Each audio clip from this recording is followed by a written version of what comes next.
Turntable Teachers. Turntable Teachers.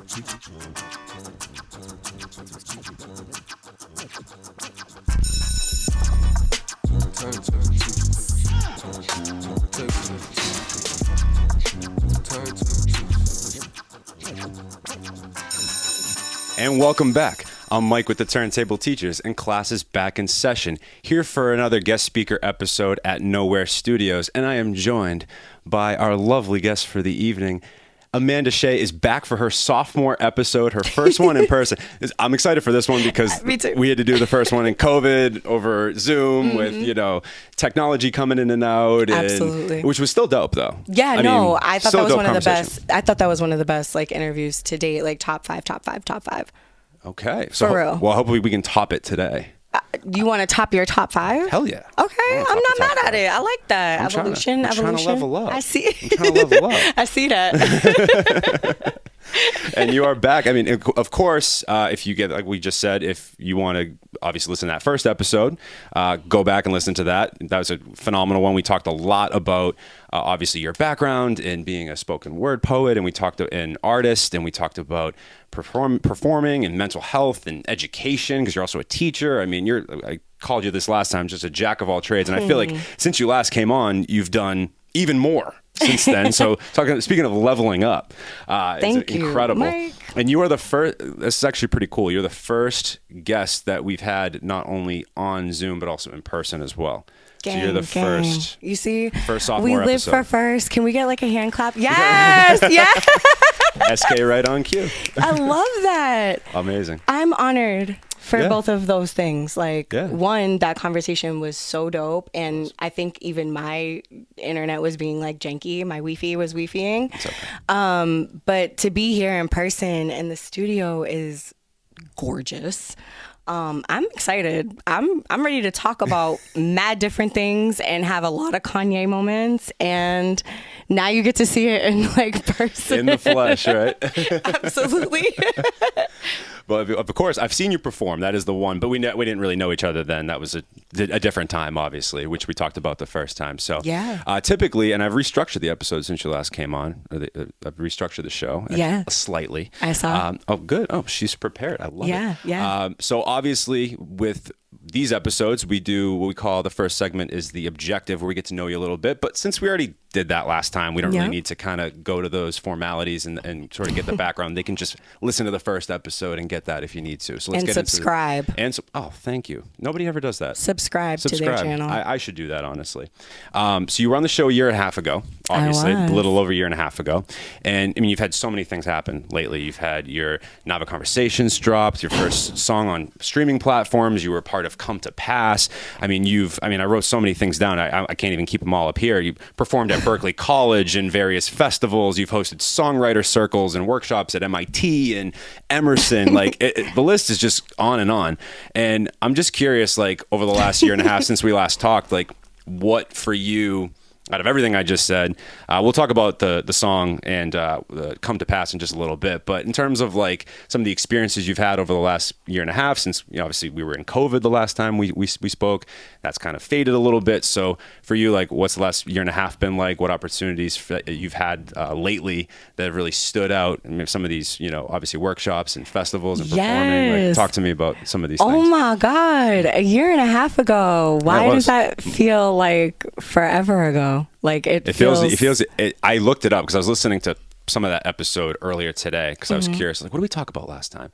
And I saw the date. I think it was March. So it was March. So I think it was a little over a year and a half ago. Oh my gosh. So when it dropped, or maybe even February. Oh my gosh. So it's been a while. That's my birthday month, y'all. Same day as Bob Marley, February 6th. Make sure you know that. Legendary day. Legendary day. A couple legends were born on that. I'm just saying, we out here. Wow. What has happened in a year and a half? Well, first and foremost, so much. I don't even know where to start. Well, I still feel like we are in COVID. Is that fair to say? Yeah, no, technically, people are still catching it today. Definitely. And now we have this whole monkeypox thing, which is also equally as scary. going around. So I've been just like super low key, to be honest. I'm like listening to everything you're naming and I'm like, I did do that. I did do that. I did do that. And it's weird. Like, I just wake up and I just go. Like, I am an air sign. I have no plans. I have goals, but not plans. And I just kind of like float with the wind. But I want to say, like, probably the biggest moments, God, in the last year and a half was one, my son graduated from high school. Oh, wow. Congratulations. Yeah, thank you. To him and you, of course, because that's a huge, obviously. No, it's my credit. Yeah. You brought him into this world. I did, and I can take him out. No. My other son actually just graduated middle school. Today was his first day of high school. Wow. So like, I want to lead with that because family is so important. And I feel like even though I'm super private and I don't share my kids, like on social media and things like that, I love to share like the milestones because I think people forget like I'm a whole mom out here in these streets. So those were two really big things that has happened in the last year and a half. Another huge thing that happened with family is I did lose my husband, my youngest son's father, to addiction. I've been very open about that. So a year and a half for me, I feel like doesn't feel like a year and a half, and also feels I took a lot of time off. So I'm like listening to that and I'm just like, but I also was down for like 5 months. Yeah. That was the only time that I feel like I even took a break. I've always kept going.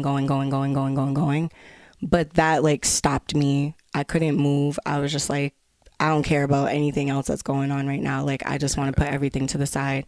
So releasing Navah Conversations just 2 weeks ago it was beautiful. And I'm going to be super honest because like we artists, like we be saying all like the positives, but not the negatives. But I felt like I was kind of like, I took too long. You know what I'm saying? Like I felt like that single was way overdue. The EP I had been promising since a year and a half ago. Yeah, you talked about it in the last episode. I did, and I was like, oh, it's coming out, it's coming.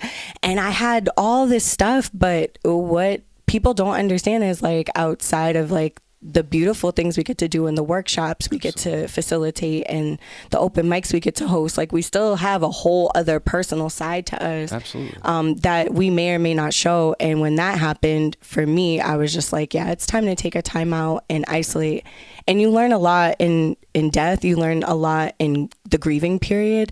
And for me, I just felt like I was losing out on a lot of time. Like I was mad at myself because I didn't take opportunity to spend more time with Tim. And I also felt like I was running out of time in my artist career because people are like, okay, well, she went through this thing, but like, I'm still getting booked. Like, could you believe that shit? Like, people were still hitting me up, asking me to do gigs. And respectfully, some of them were like, nah, we know what you're going through. We're going to rearrange some stuff. We'll get back to you at another time. So it was really hard to balance all that, not to even mention what it feels like as a mom to watch your children go through a loss like that. That was the first time I've ever seen them lose somebody so close. My grandparents, all my people have already passed on before they came into this world, so they don't have that. But to lose a father and watch a child lose a father is a different type of pain that I don't think I still can't put into words, you know? So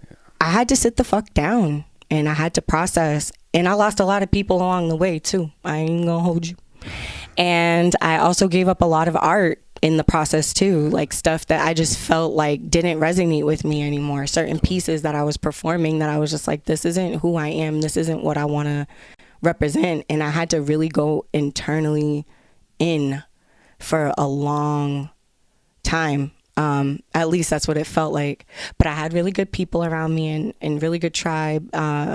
You know, shout out Brandy Blaze. She held me down through a lot of stuff. Like, I know people see us like as artists and that, like, you know, publicists and all this business stuff, but deep down to the core, like, that's my sister.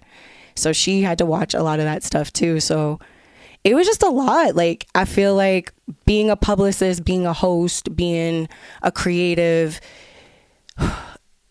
you have to take a step back sometimes and just take that time for yourself. And I think that's the biggest thing that happened in that year and a half. At the same time, birthed a lot of beautiful things that came after that, that I've always felt like I've been intentional.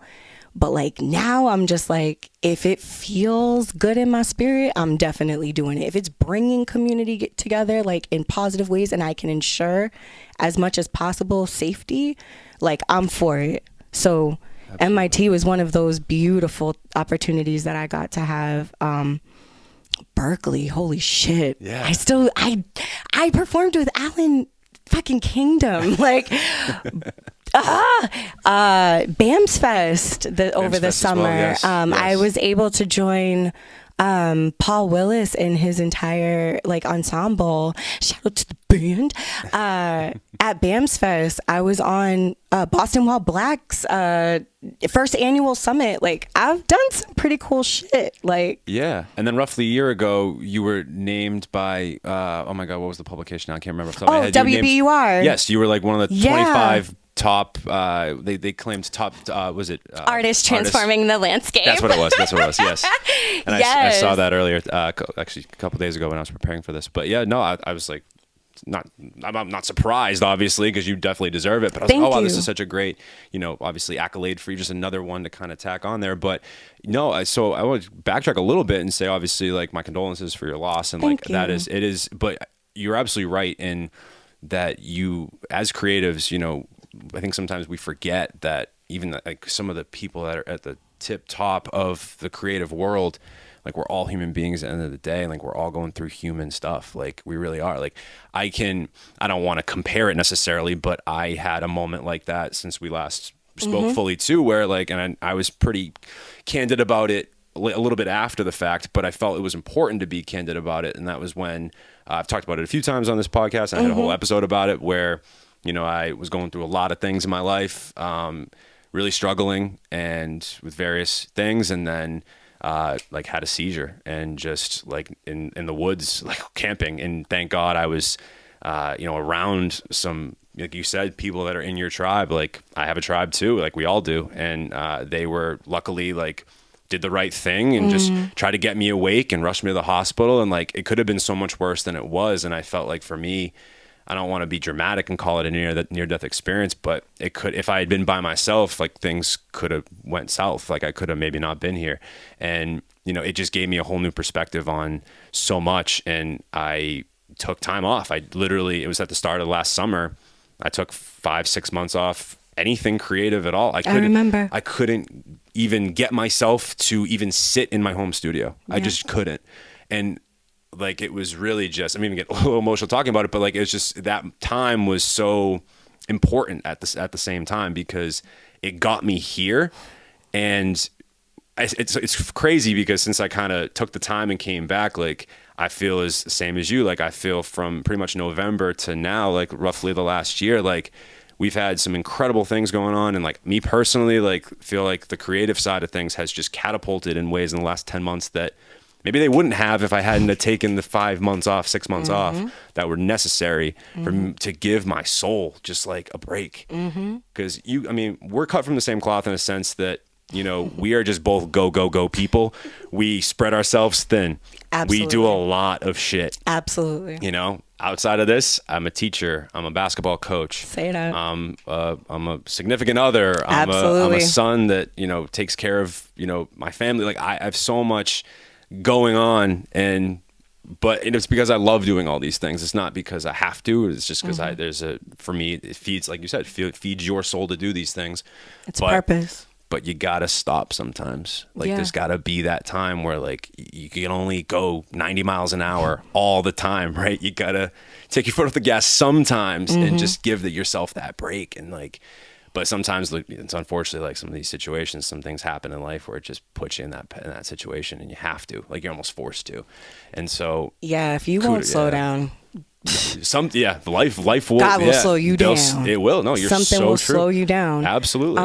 Absolutely. It's so I true. remember all of what you just said. And I remember me being one of the people that you were very vulnerable with. And I saw the episode and I was like, this is so powerful because, again, like, people don't know. We don't look like what we're going through, y'all. No, we're not going to put that out on social media most of the time, right? Like, I mean, you channel it into your poetry and into your performances and into, you as an artist. Like, you're very vulnerable in that sense, right? But, absolutely. But I think you're right. Like, you ain't gonna see me on live being like, hey y'all, so this is what's going on. Right. Aesthetically, we don't always push that. No, but it's important that we do, especially nowadays. And like we talk about like, the mainstream artists, and you were just saying that as well. And I think that's super important because people do forget like that we're human beings behind all of the stuff that we do. And now I feel like that's completely transformed the landscape. See what I did there?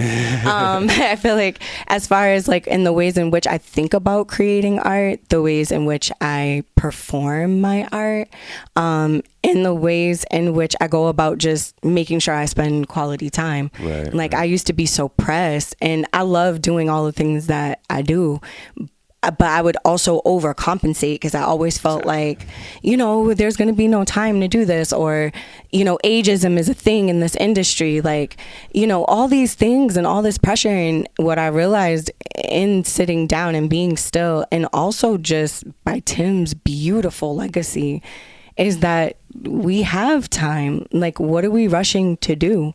Like, literally, what are we rushing to do? Like, at the end of the day, nothing is in our control. Like, I've tried to control some things, okay? People, places, things, time, all of the things. We think we have more control than we do. None of that works ever in life. We have to, like, relinquish that control and also, like, rely on faith and understand, like, the process is the process. And we're literally here to enjoy that process. Like, period. Like, bare minimum, no matter where it goes, at least you're striving to achieve your dreams. But like, if you're working so much that you're not being able to stop and appreciate the things that you've actually accomplished, that was another thing. Like, people would be like, oh my God, you're on. Oh my God, I saw it. And I'm like, yeah, And in my mind, I'm like, this is great and I appreciate it. But like, in my mind, I'm like, I still haven't gotten to where I want to go. So like, y'all are praising me for this. Like, I'm not even where I want it. Like, for why? I think a lot of that was like ego, but also a lot of it was also like insecurity. Two things, tough things to balance, I've realized. As an artist, as cameras are here and the lights are on, what are we talking about? Absolutely. It's tough. Both those two things are so hard to balance. And it's interesting, like before I had that moment, that the seizure, I took a little bit of time to myself as well. And I had this sort of spiritual moment. I won't get too much into it. Maybe people can read into that how they see fit. But, where I sort of was wrestling with that. And it's funny how like you said, like life will kind of give you what you need sometimes, and like the universe or whatever higher power you believe in. But, I had this moment with myself where I felt like I was kind of in a rut with the podcast and with the creative space. And I was like, is my ego almost getting in the way of this? Because I now see it as like what we do, like our platform, like, and everything we're doing, like I see it as like a living, breathing thing almost now. And I kind of let it sort of take me instead of like you're saying, forcing it to like pigeonhole it into something. I'm kind of just letting it breathe, and like when opportunities come, just kind of assess them, and if they work out well or if they seem like they fit, take it, go with that energy, right? Like trust that energy a little bit more instead of being like, well, no, like I saw it this way and like I need it to be this way because that was the plan, and like this is what I think's gonna work. And it's like, it's so funny how then just a knife came crashing down, and I was like, well, it's worked out. Like, I'm not coaching right now. I'm not teaching right now. I might as well just, fuck this. Like, I'm not even going to do the podcast anymore. I'm just going to cut everything cut everything down and just kind of started from scratch, truthfully. Like, built myself back up first and then really assessed, all right, what is this going to be? Am I going to even come back to this? And then when I did and I realized like what it should be, went there. But I think this conversation, is so... Well, I think obviously we connect on this level. I think for sure we always have, like in the conversations we've had, whether it be obviously talking on, a podcast or on DM or whatever it is. But I think it's applicable to so many different people because we're all going through something, right? And so if anybody that's hearing this, just know that like yeah, you're not alone. Like, this is something that is just part of life. And like, you know, eventually like you're going to get to where you need to go. And just, there's no, like you said, there's really not a huge rush. I think there's like this, especially in this day and age, there's such a race to get to that next step because everybody's like looking at what everyone else is doing, you know, and it's for why? I know.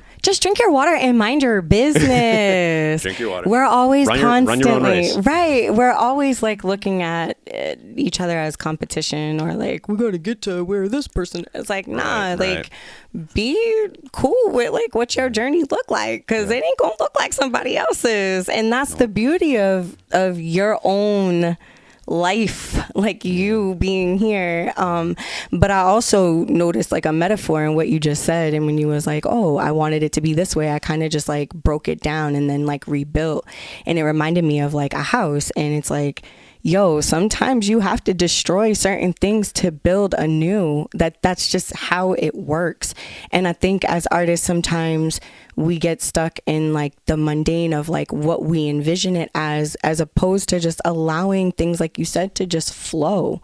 Like when we allow certain things to come into our atmosphere, we're then able to choose what we want. And isn't that beautiful? Because no one out here, people are always like, oh, there's no opportunities. That's not true. You just ain't looking at them as opportunities. I bet you any money. It's perspective half the time. And isn't that what everything is? I could go on social media right now and go look at, I don't want to drop anybody's name because like Mariah Carey may watch this one day and be like, you used me as an example. I love you. But I am going to use your name. But like, that's like me trying to compare myself to like Mariah Carey and being like, oh my God, she's got all this money. She's got all this stuff. It's like, yeah, but she could be struggling inside on some other status that I don't even know. And I'm over here comparing. It's perspective.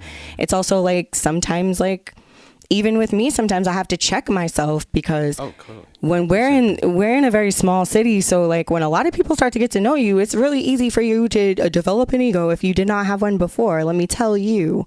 And sometimes it's like perspective, like people will see you and be like, oh, yo, I see you moving all around. This is really dope. Da, da, da, da, da. And it is dope. Like, thank you for acknowledging that. But like, did you ask me how I feel? Like, because I'll tell you how I feel if you ask me how I feel. I'll be like, how are you doing? How's your spirit? You'd be surprised how many people can rat off all your accomplishments before they can rat off your struggles.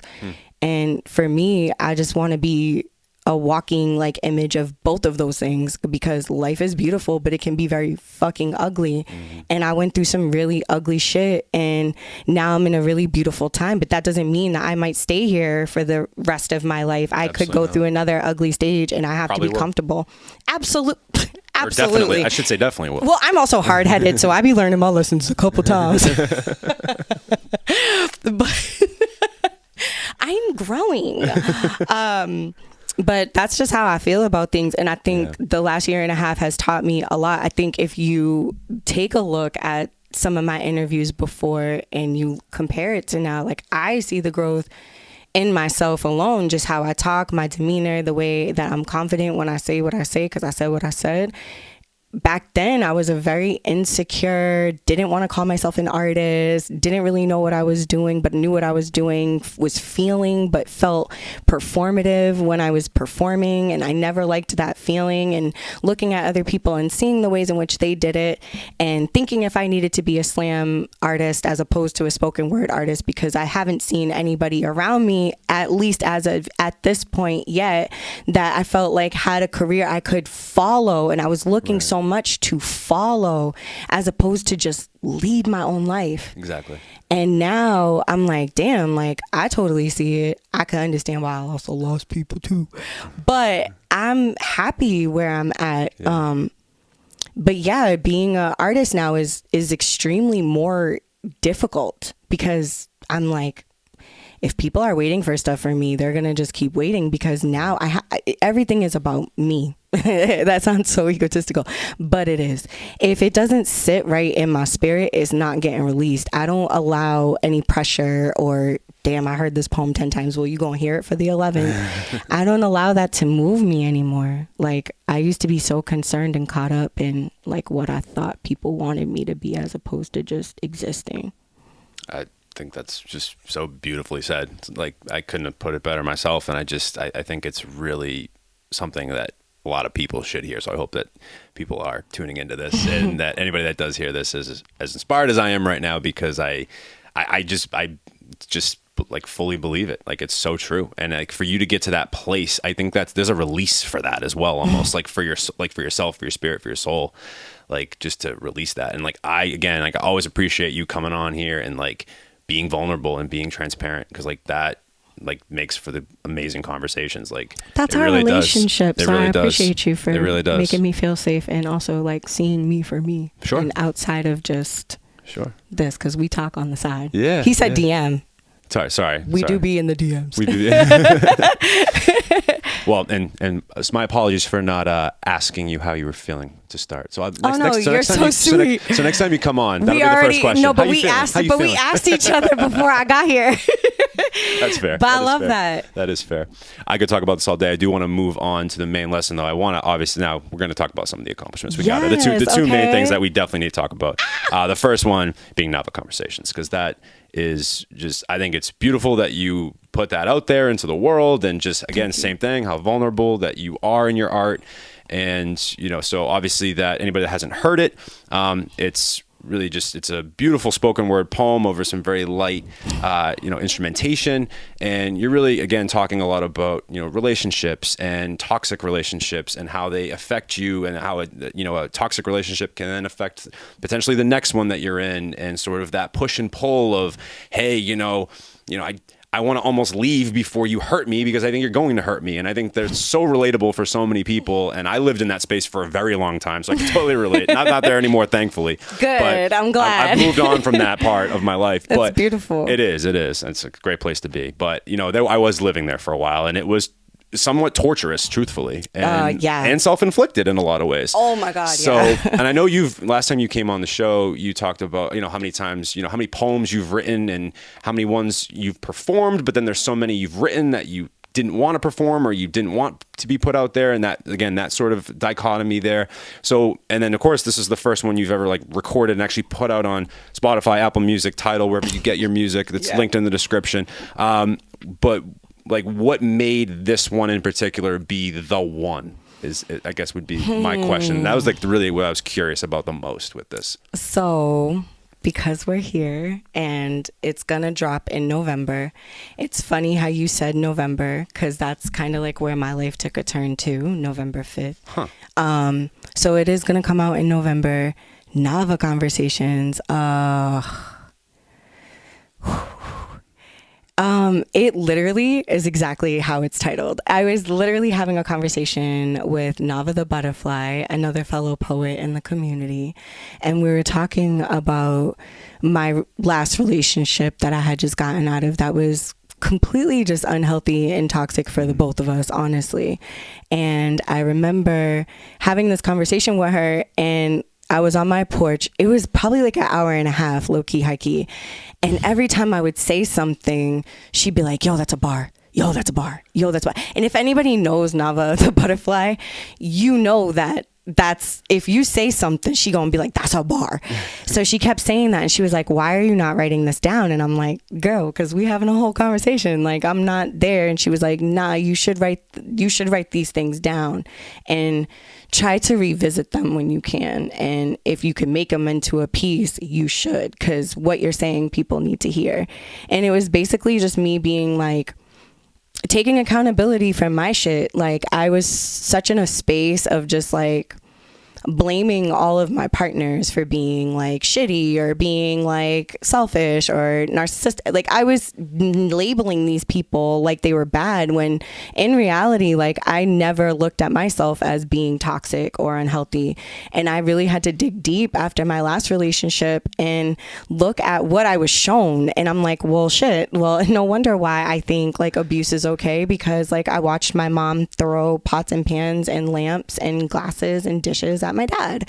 No wonder why I think that, yelling and screaming and chasing people down the road is like okay. And because I watched I've watched people do these things, and I feel like I was conditioned to think that was in fact love. I also grew up in a very like addicted household. So abandonment issues, trust issues, safety issues, a lot of things just came up, and I'm like, I was more afraid of receiving love. Like, I'm very easy to give love. Anybody who knows me knows, like, Amanda will give you anything and anything, because that's just the type of person I am. However, I didn't realize I wasn't able to receive love, and like healthy love, like somebody really just wanting to like love on you because they see you for who you are, right. And also being seen for who you are, even the bad stuff. Totally. Like, that was super scary to me. And I'm like, my last relationship was very much a mirror relationship. Like, it was like looking at myself in a mirror. There were things about them that I loved and I could see in myself, but there were also unhealthy things in them that I didn't realize I had lying inside myself. And Navah Conversations was basically that. Like, I need to take accountability. I need to stop telling people like I'm this great person, because in relationships, I'm not always the best. Like, I can be a liar, I can be a cheater, I can be an emotional manipulator. Like, I'm sorry, I was a liar, a cheater, an emotional manipulator. I have to keep saying I was, because I'm no longer that. I've learned a lot. But it was hard, and I had to go through therapy. I'm still in therapy. I'm so grateful for my therapist. To be honest, I had to tap into the healers in my community. I had to do a lot of spiritual work to get to that place. Long conversations with my mama, Lord. Just asking questions I've never asked to kind of get to the root of that. And that's where Navah Conversations was birthed out of. That was a very long-winded answer, and I'm so sorry, but that's the truth of the matter. Good. And shout out to Axtramentals, my guy. He basically, him and I sat down and was like, okay, I want to do an EP. I want you to produce it. And he produced, I want to say 65, 70% of the EP. I've reached out to other producers, I'll name drop them soon, who have been beautiful, beautiful people to help me with this. But Navah Conversations felt right. I forgave my last relationship. I came to a space of like, I forgive myself, but I also forgive them. I wanted to have a restorative conversation with this person. I wanted to start moving past pain. And one thing, again, that I learned with Tim's passing is that sometimes you just gotta say it to people while they're here. You don't know when they're not gonna be here.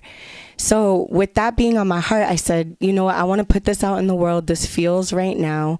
This was one of my favorites off of the entire EP. It still makes me cry sometimes to this day when I listen to it. And it was exactly what I wanted. I said to Axe, yo, I want this type of key. And I gave him the key and I was like, put it on a loop. And then he went back and he created this beautiful, beautiful piece, and I'm in love with it. And then my guy, Ven, shout out to Ven, absolutely amazing videographer, photographer. We literally were just kicking it, and he was just like, yo, I want to film you skating. Yo, I'm laughing because like every photographer and videographer be saying that to me. They'd be like, yo, I want to get you on the skates. So I was like, are you sure? Because like I've done this like 4 times. And he was like, nah, we gonna do it different.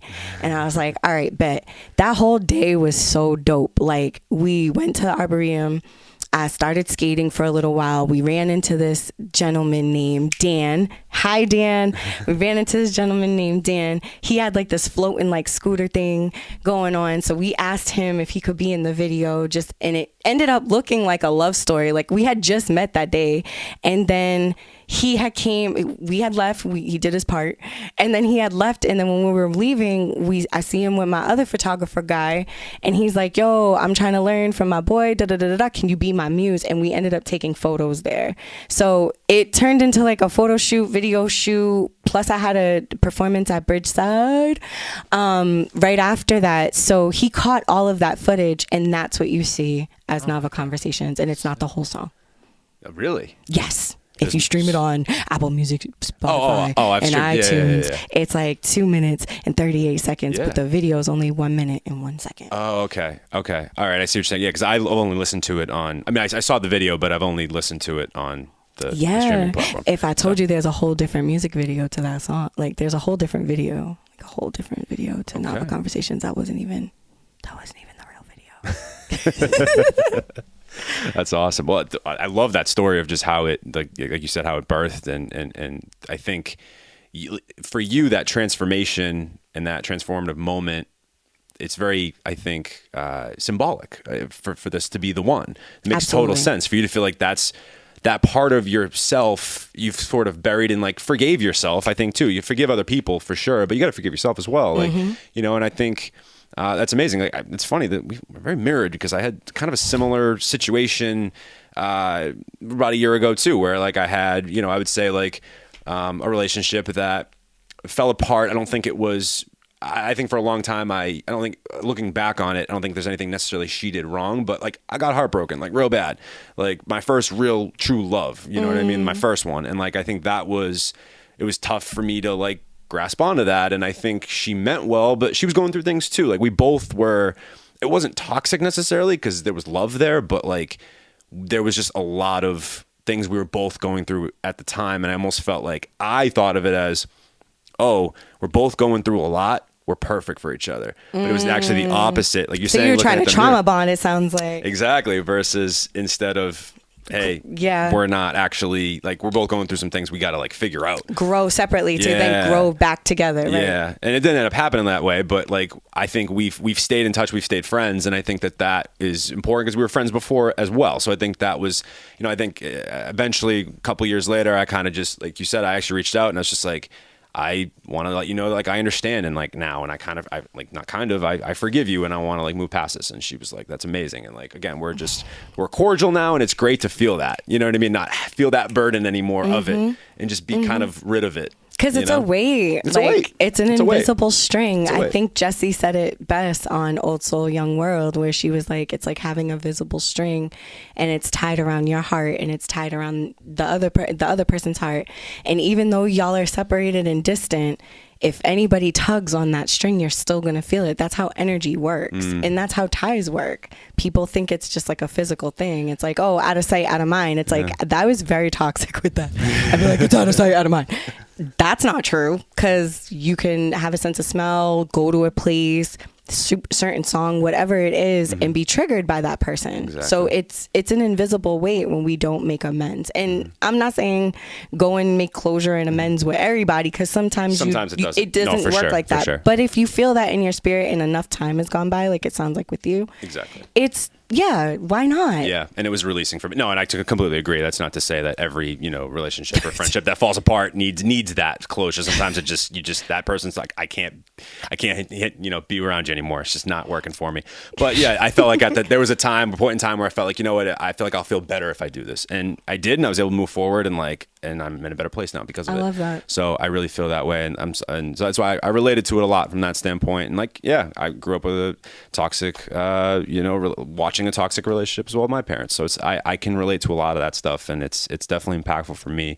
Guys, definitely go check it out. It's linked in the description, and more coming from Amanda Shea very soon. It sounds like with the EP. Can't wait for it. I do obviously want to move to Come to Pass. However, it's time for a pop quiz for you. Oh, yay.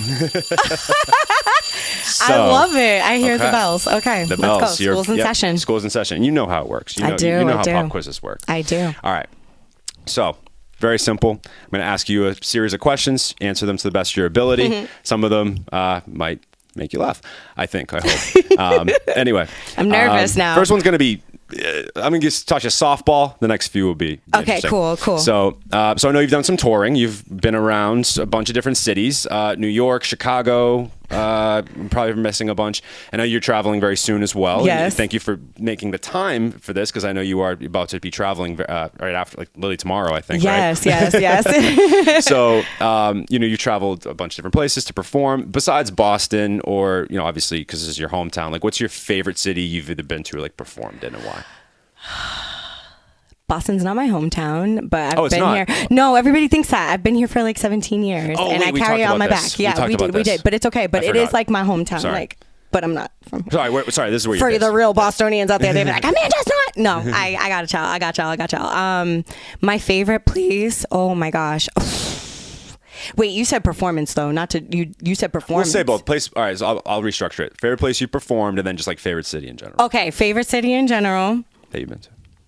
I'm offending people. I don't care. Houston, Texas. Really? Texas. Yes. That's one of my favorite places to travel. And I think to perform thus far, Chicago. I was going to say Memphis. Some issues going on in Memphis right now. Memphis. But Memphis?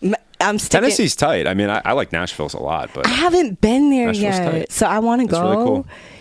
Really cool. But I also like the Okay. Child. I'm going to say the DMV area was probably my favorite place to date thus far. Because I remember All right. That's great. That's Final Final answer. All right. That's a great location as well.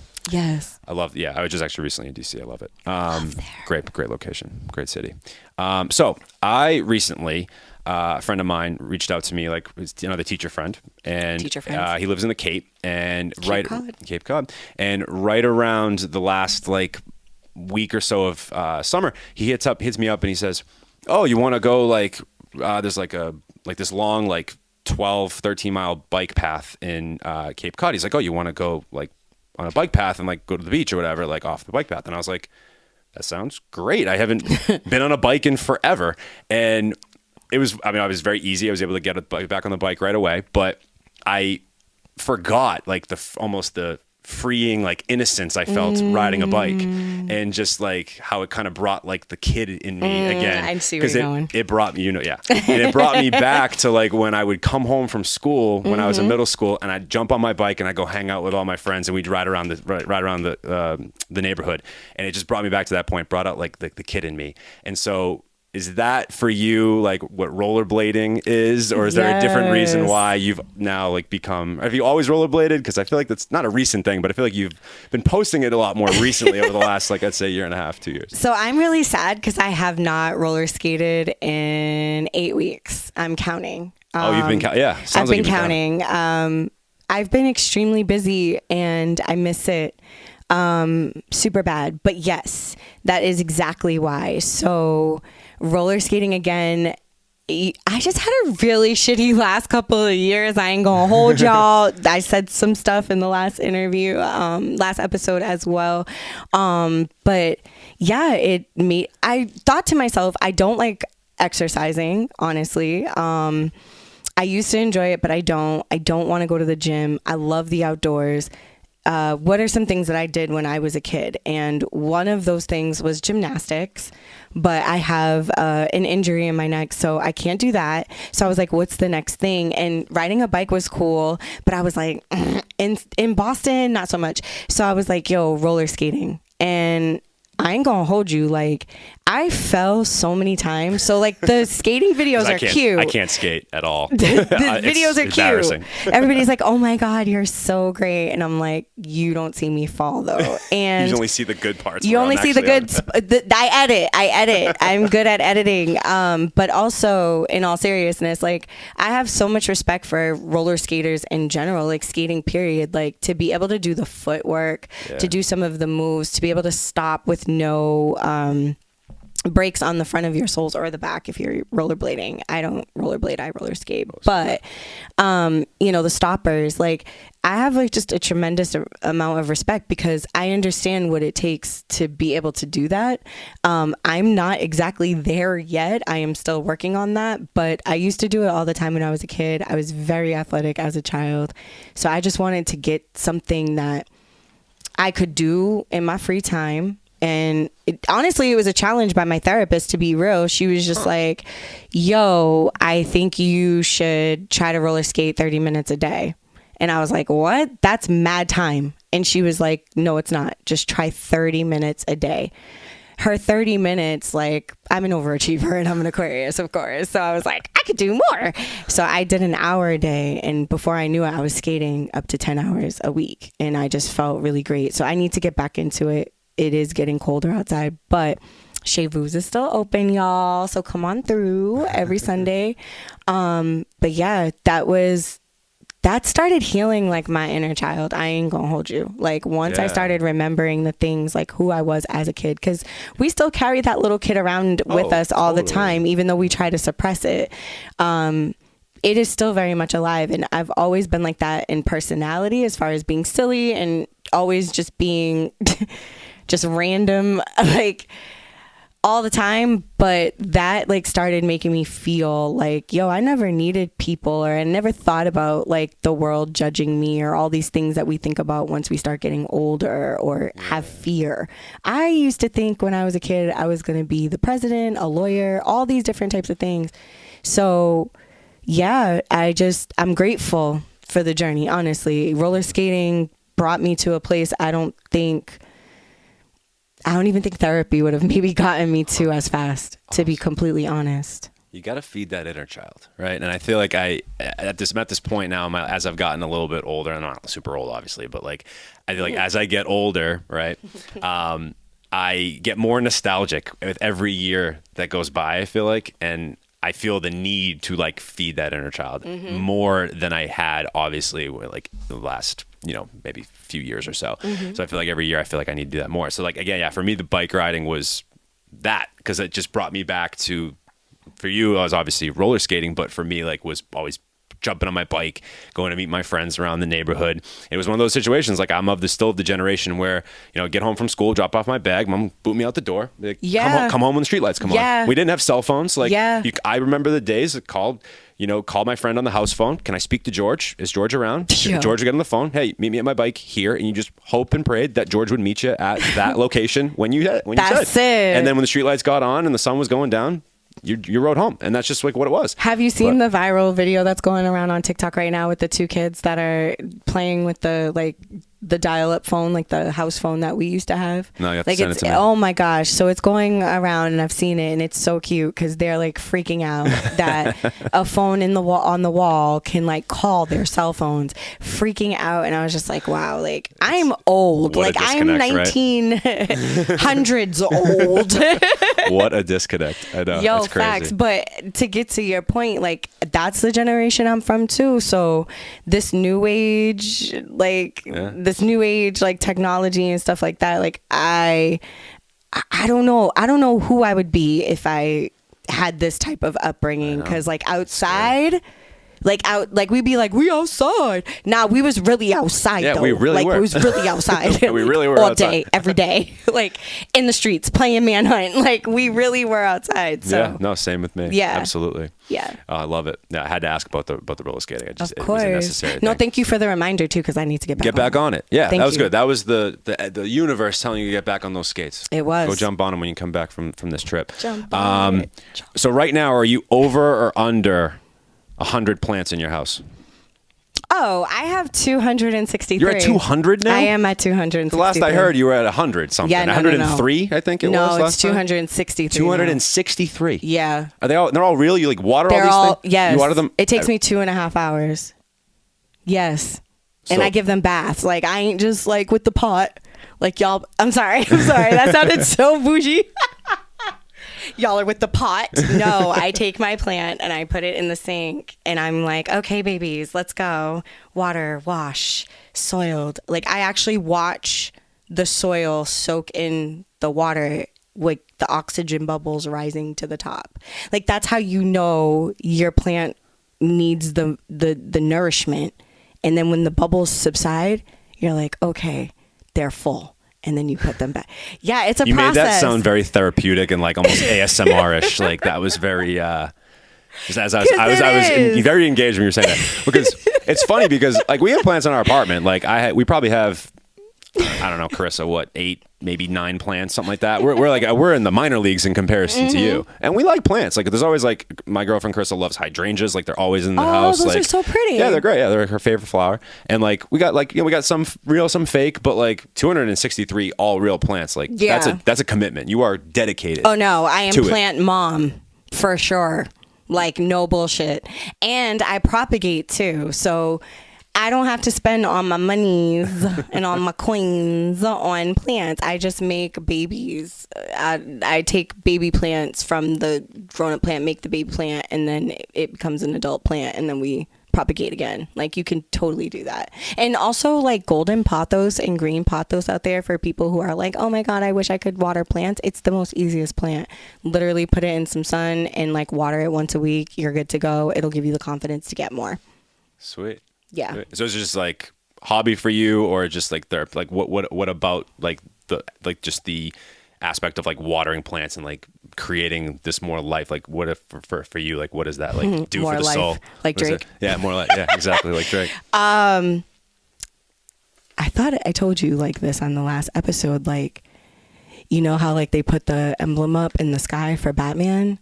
They put a plant leaf for me. I'm poison ivy in real life. I don't think we talked about Amanda Shea is like a whole facade. Okay. I'm literally living poison ivy, like for real. No, I'm just playing. DC. Shout out if you need a cast, you might have one right here. Shout out Most Generous for saying that. That's my nickname. But I think for me it's therapeutic, but it's also like art.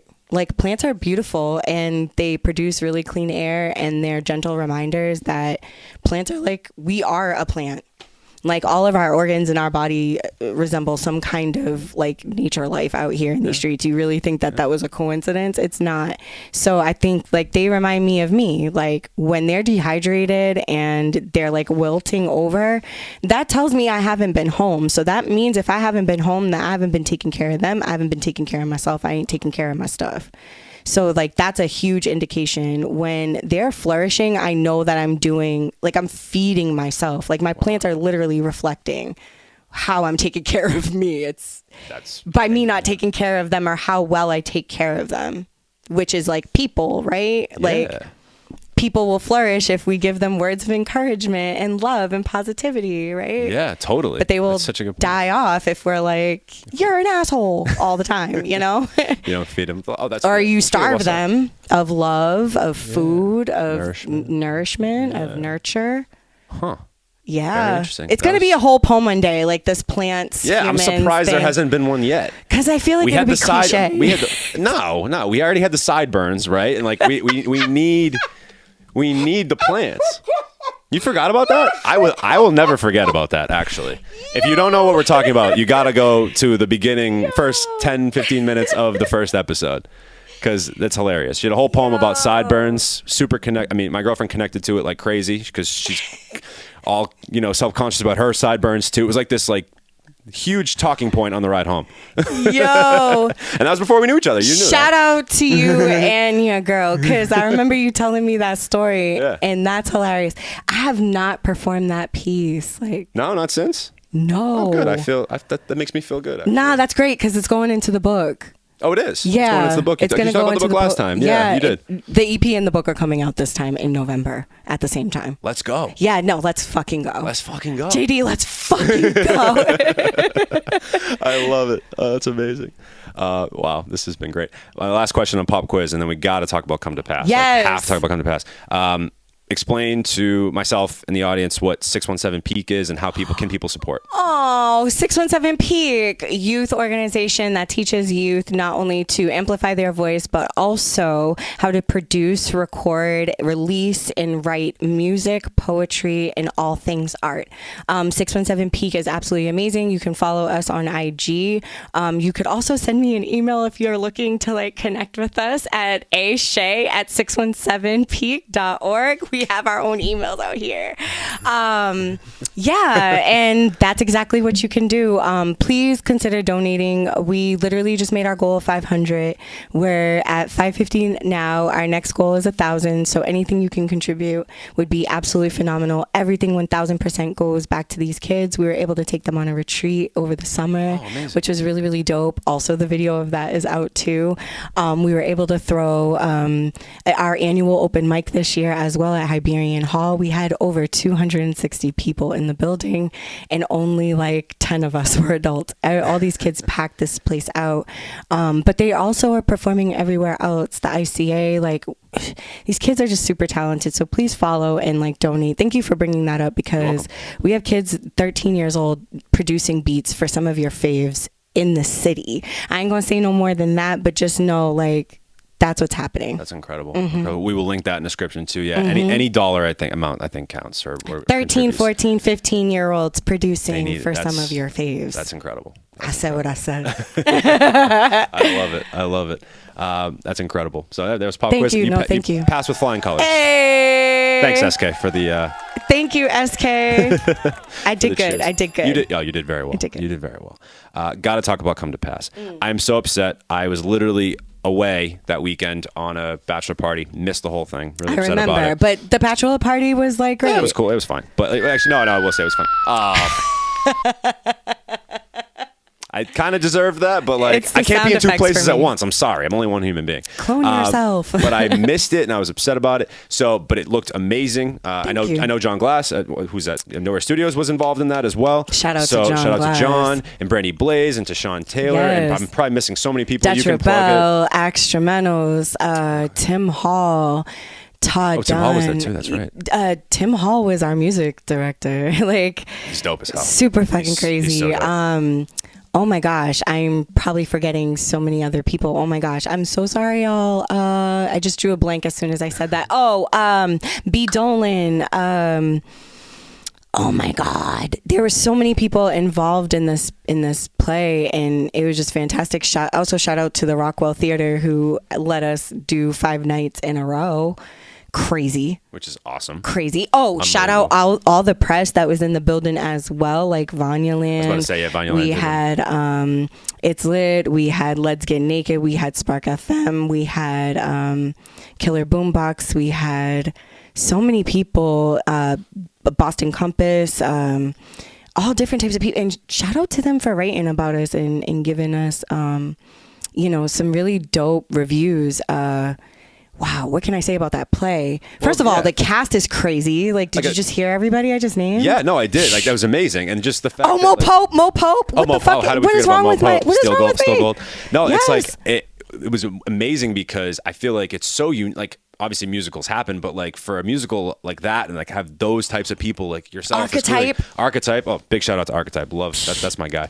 Love Archetype. But yeah, no, like he's part of our album actually too. So yes. that we're creating. But yeah, like to have all those people to come together for something like a musical, I thought was incredible. You know what I mean? Like it's just we're so calling cool. It a hip opera. Hip opera. I love it. No, it is a play. It's absolutely amazing. It's very unique. I don't feel like there's that many things like that happening. You know what I mean? Especially here, right? I mean, you could go to New York and see any sort of Broadway play anytime, but in Boston, something like that's grassroots and that had that many people like and of those statures involved in the area. So yeah, just like, oh my God, talk to me about just the premise of what it's about and just obviously if you have any like cool stories from backstage or the production or whatever the case, like I'm all ears right now. The story is basically about a brother and sister and their journey through Massachusetts in the 1700s, and basically all of the things that Black people had to face back then, and like how we're mirroring that to like today's age in present time, right? So like that's the premise. I don't want to give too much away because I feel like as many times as I've told people like what it's about, once they came and saw it, they were like, holy shit, I wasn't expecting that.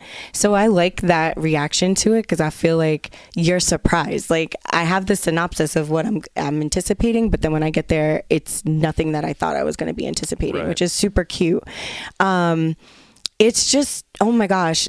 First of all, that was the most challenging thing that I've ever had to do. Really? And the reason being is because I think people also forget, like when you're moving around so much, there's so much going on, right? And this play, we had a few rehearsals, but not really. The only 2 people that saw like the whole thing in tandem was like Brandy and Tayshawn. Really? Yeah, we actually didn't see everybody's scenes and hear everybody's stuff until literally the night before. We ran through 2 rehearsals, did full out, tweaked some things, did it again, and then we had press night the next night. So that was the first time. And for me, it was challenging because, one, I still didn't know my piece. And I was embarrassed to not know my piece because I'm like, damn, Amanda, like you only have 1 section in this play. Like, how come you can't remember this 3-minute poem? But I also was on tour with Be Heard at the time. I'm still actually on tour with Be Heard. We don't end tour until the end of this into the end of September. So I'm learning 3 different pieces for Be Heard as well. Right. So in the midst of doing all these things, and then also writing and doing features, and I have 2 collaborative pieces coming out with 2 other amazing poets, and finishing the EP, it's just been overload. A lot of stuff. So I was just like, yo, I was kind of getting like really hard on myself, because I was like, girl, like this is a 3-minute piece, like you got this. And it just wasn't sticking for anything. I didn't actually catch it in full until like the second night, almost the third night. I knew it by heart. And we had a 5-night show. And shout out to Dutch Rebel, because these are the things that people don't know that I'm going to tell you that actually happened. Like Dutch actually saw that. And what I love about the people that were a part of this cast was like everybody was just so just dope and like loving on each other and really like helping each other grow through the process. And Dutch saw that and was like, yo, we should just give you a book. Like just give you a book. Your character's already like this healer, I'm like an elder, low key, high key, and I look young, but my character is an older woman. And it's like, I'm supposed to be this healer, I'm supposed to be this elder. And it's like, this is my book of like scripture, if you will, and my pieces and my art and the things I want to share as far as history with the cast. And it was like, a part of me felt like, damn, like take the handicap, you know what I'm saying? Like, and I don't even want to call it like a handicap, because that's not PC. So I apologize for that. I didn't want to take the help.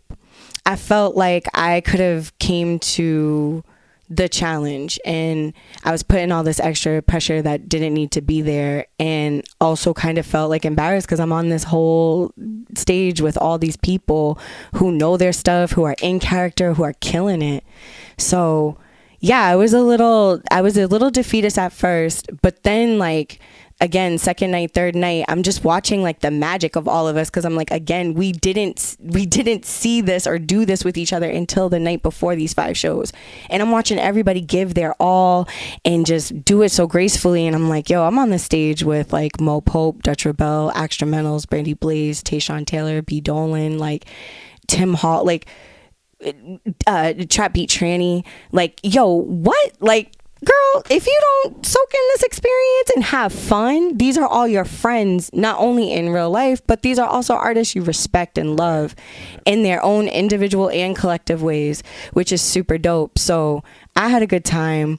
Some of the moments were so funny. I won't tell y'all everything, but we just had a really good time. It was like a family reunion, low key, high key. Just from the outside looking in, it seemed like it had that energy to it. And I didn't, and we've been having these conversations with press even before and after and during the play, and it's like, I know that sounds super like, you know, cliche to be like, everybody was great and like nobody had it. No, like literally that's what it was. People, like, Dutch is retwisting my locks in the back. Like, we're over here rushing and getting a dress that I forgot at my house. Like, I'm washing people's clothes after each, you know, show, you know, in my washer and dryer. Like, we were literally gathering food for each other, going out, making sure everybody good, making sure everybody's safe. Like, we really moved as a unit, and I'm really excited to see what new opportunities this brings, because the feedback has been absolutely beautiful.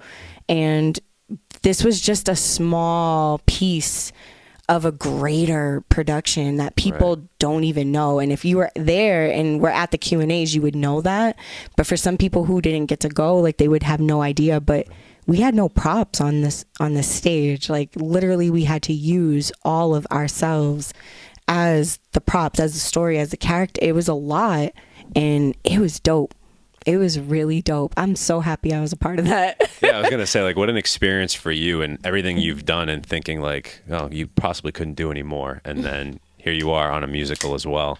You know what I mean? You're just checking like I said, just checking boxes. Not to check boxes, I shouldn't say it like that, but just for you to like have that as a, you know, even if it wasn't a bucket list, just to be like, when you look back one day, you're going to be like, wow, like, I mean, I performed so many poems throughout the country, and I helped educate and inspire people, and I was a part of a musical, and like, Thank you. You know, and I've hosted you know, events at you know, MIT and Berklee and all these different things at Emerson College. I mean, it's amazing. The track record speaks for itself, but I hope that when people not only watch these episodes but consume your content, they just know that there's an authentic, just just aura about Amanda Shea. I think you will make go. Me cry. It's the truth, though. It really is, and like I have just always admired you from afar. Thank and you. As we've gotten closer too, it's really just been a pleasure to get to know you and be a part of your journey, even if it's just a little bit. So I really just like appreciate that, and I'm glad you're able to have some of these experiences, and you shared so much with us today, and just